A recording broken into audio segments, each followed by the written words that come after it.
Bell, the member for Blacktown. Madam Speaker, I rise to support the bill and thank the Minister for its introduction. The bill has been introduced to strengthen tobacco control powers to tackle illicit tobacco sales. These changes are in response to rapidly evolving tobacco landscape. The amendments in this bill include harsher penalties for the sale of illicit tobacco, new offences for commercial possession of the illicit tobacco, introduction of closure orders for business premises, selling illicit tobacco and illegal vapes, or selling tobacco without a licence. New offences and penalties for anyone who breaches closure orders, including entering closed premises or selling products from a closed premises. Lease termination powers for landlords where a closure order is in place. New powers for the disposal of illicit tobacco products and illegal vaping goods. New powers for New South Wales health inspectors to obtain and provide information as part of the undertaking of their functions, and changes to facilitate more effective information sharing between health and enforcement agencies. These new penalties and offences complement the New South Wales tobacco licensing scheme, which came into effect on the 1st of July 2025. These amendments are part of a broader commitment to protecting the community by cracking down on illegal tobacco sales and ensuring compliance with New South Wales' strong tobacco laws. Madam Speaker, I've been listening to many of the contributions so far, and I suppose in a technical way, ditto, but instead of actually repeating all the similar points, I'd like to actually present another side of this industry which hasn't been mentioned in this chamber.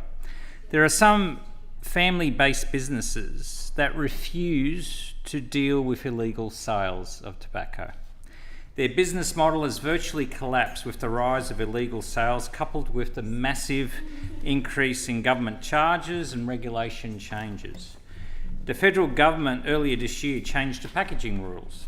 From the 1st of April, only cigarettes with the new markings can be sold. We might sit here in this house and say, so what? The tobacco companies will swap old stock with the new stock. This seems like a logical and acceptable way to go about doing business, but this is far from the truth.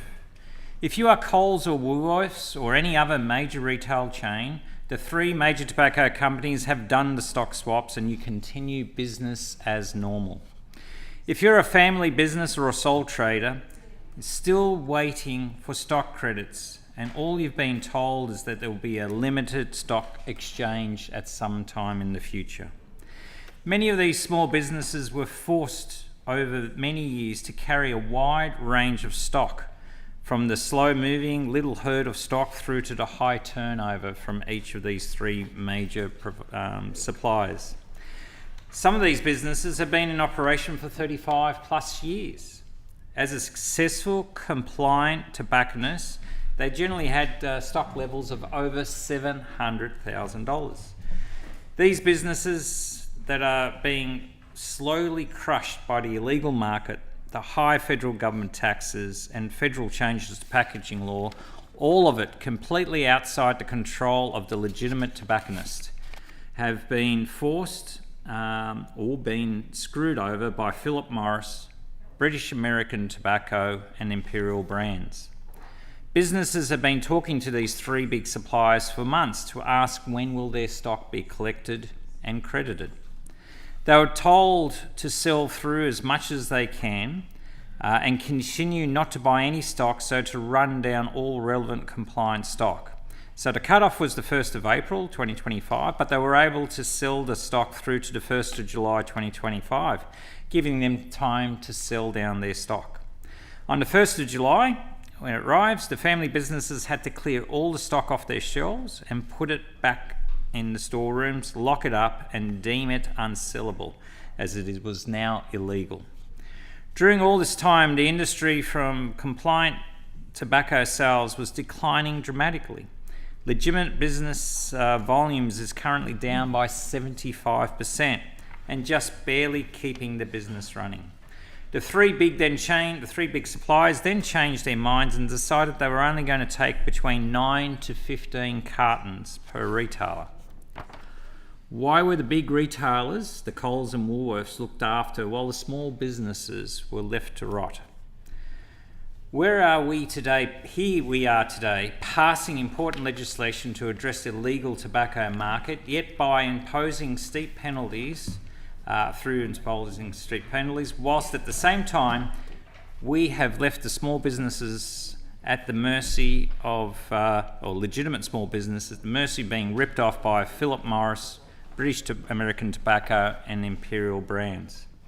We cannot stand in this chamber and wax lyrically how we are trying to stamp out illegal tobacco sales when small legitimate businesses are being crushed by the illegal market and the big three suppliers. These small businesses have effectively subsidised Coles and Woolworths and other major retailers.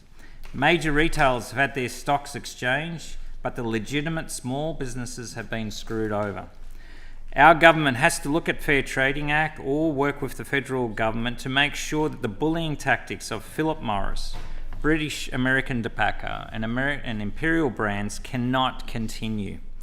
I call on British American Tobacco, Philip Morris and Imperial Brands to live up to their social corporate responsibility, if there is any, and look after their small businesses that they sell to and not just the giant retailers.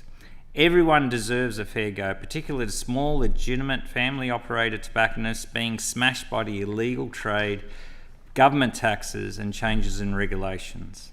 Whilst I support this bill, more has to be done to stop the multinationals of Philip Morris, British American Tobacco and Imperial Brands from screwing over the legitimate small businesses. Thank you.